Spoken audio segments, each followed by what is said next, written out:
ఈరోజు విజయనగరం జిల్లాలో కాంగ్రెస్ పార్టీ నాయకులతో కార్యకర్తలతో సమావేశం ఏర్పాటు చేయడం జరిగింది. ఈ సమావేశానికి ముఖ్య ఉద్దేశం కాంగ్రెస్ పార్టీ బలోపేతం.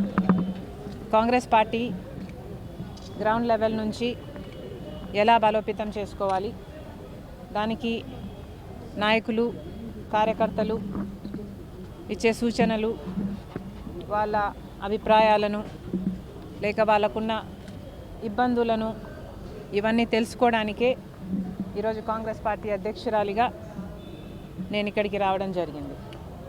మరొకసారి విజయనగరం జిల్లా కాంగ్రెస్ పార్టీ కార్యకర్తలందరికీ నాయకులందరికీ నా శుభాకాంక్షలు. ఇంకో ముఖ్య విషయం కూడా మీడియా ద్వారా ప్రభుత్వాన్ని అడగాలనుకుంటున్నాం. నిజంగానే మాకు అర్థం కాకే చంద్రబాబు గారిని అడుగుతున్నాం. ప్రజల సమస్యలపై పోరాటం చేస్తే ఆంక్షలన్నీ కాంగ్రెస్ పార్టీకి మాత్రమేనా? మేము రాజధాని మీద పోరాటం చేయాలనుకుంటే మమ్మల్ని హౌస్ అరెస్ట్ చేస్తారు. మేము స్టీల్ ఫ్యాక్టరీ మీద పోరాటం చేయాలనుకుంటే మా దీక్షలను భగ్నం చేస్తారు. ఆంక్షలన్నీ ఉట్టి కాంగ్రెస్ పార్టీకేనా? మరోవైపేమో జగన్మోహన్ రెడ్డి గారు పరామర్శల పేరు మీద బల ప్రదర్శన యాత్రలు చేస్తున్నా కూడా ఎటువంటి ఆంక్షలు ఉండవా? కారణం ఏమిటి? జగన్మోహన్ రెడ్డి గారు మోడీ గారి దత్తపుత్రుడు కాబట్టి ఆయనకి ఏ ఆంక్షలు ఉండవా? కాంగ్రెస్ పార్టీ ఒక్కటే ఈరోజు బీజేపీకి వ్యతిరేకంగా ధైర్యంగా నిలబడి పోరాటం చేస్తుంది కాబట్టి ఒక కాంగ్రెస్ పార్టీ మీదనే ప్రభుత్వం ఆంక్షలు విధిస్తుందా? చంద్రబాబు గారైనా పోలీస్ డిపార్ట్మెంట్ అయినా సమాధానం చెప్పాలి. ఒక కాంగ్రెస్ పార్టీ మాత్రమే ప్రజల పక్షాన పోరాటాలు చేస్తుంది కాబట్టి ఒక కాంగ్రెస్ పార్టీ మీదనే మీ ఆంక్షలన్నీనా? ఇంకోవైపు జగన్మోహన్ రెడ్డి గారు పరామర్శల పేరు మీద బల ప్రదర్శన యాత్రలు చేస్తున్నా కూడా జగన్మోహన్ రెడ్డి గారి మీద ఏ ఆంక్షలు ఎందుకు లేవు? ఒకవైపు జగన్మోహన్ రెడ్డి గారు అక్రమ పొత్తు పెట్టుకున్నారు బీజేపీతో, మోడీ గారి దత్తపుత్రుడిగా ఉన్నాడు, అందుకు ఆంక్షలు లేవా? లేకపోతే జగన్మోహన్ రెడ్డి గారి దగ్గర డబ్బులున్నాయి కాబట్టి బల ప్రదర్శన చేయడానికి జనాన్ని పోగు చేయగలడు కాబట్టి, లేదా పోలీసులను కొనుక్కోగలడు కాబట్టి జగన్మోహన్ రెడ్డి గారి మీద ఏ ఆంక్షలు లేవా? ప్రభుత్వం సమాధానం చెప్పాలి, చంద్రబాబు గారు సమాధానం చెప్పాలి.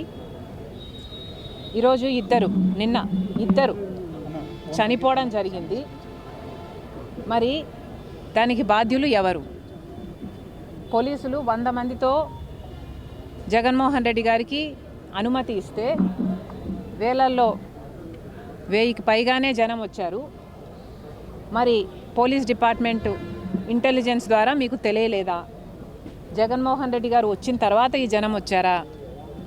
జనం అక్కడే ముందు నుంచే ఉంటే పోలీస్ డిపార్ట్మెంట్కు అక్కడే ఉండి అది గమనించుంటే మరి జగన్మోహన్ రెడ్డి గారు అక్కడికి రాకముందే ఎందుకు ఆపలేదు?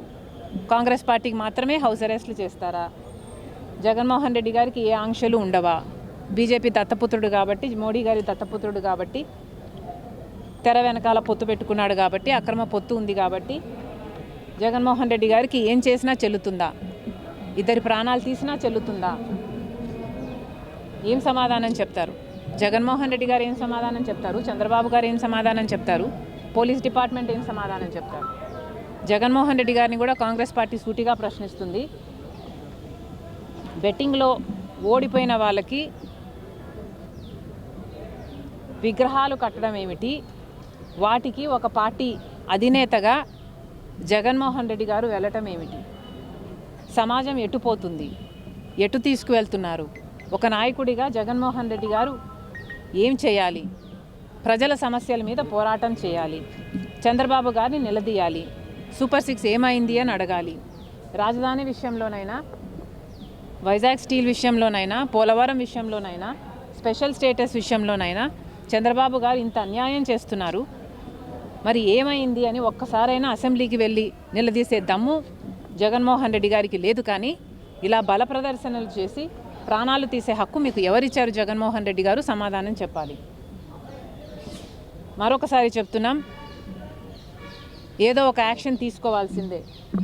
మమ్మల్ని అయితే హౌస్ అరెస్టులు చేస్తారు, ఇంకోవైపు పర్మిషన్లు లేకపోయినా, బల ప్రదర్శనలు చేసినా, ప్రాణాలు పోయినా ఏ యాక్షను ప్రభుత్వం తీసుకోదా? పోలీస్ డిపార్ట్మెంట్ తీసుకోవాల్సిన అవసరం లేదా యాక్షను? సమాధానం చెప్పండి. Thank you.